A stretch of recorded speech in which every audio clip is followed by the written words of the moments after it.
ज़िंदगी में सबसे मुश्किल काम है खुद को फिर से खुश करना, बिल्कुल वैसे जैसे पहले हुआ करते थे। बेफिक्र, बेलौस और मुस्कुराहटों से भरे हुए।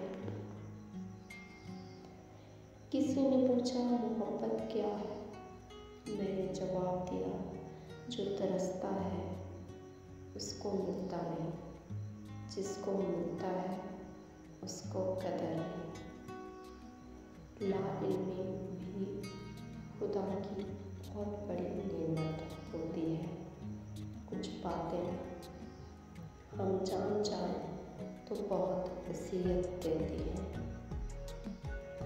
सिर्फ दो लोग मुकद्दर वाले होते हैं, एक वो जिन्हें वफादार दोस्त मिलता है और दूसरा वो जिनके पास माँ की दुआएं होती हैं।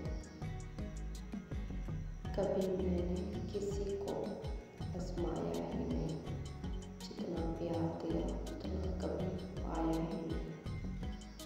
मोहब्बत देख ली हमने ज़माने भर की लोगों की, जहाँ कुछ दाम ज़्यादा वहाँ इंसान बिक गए।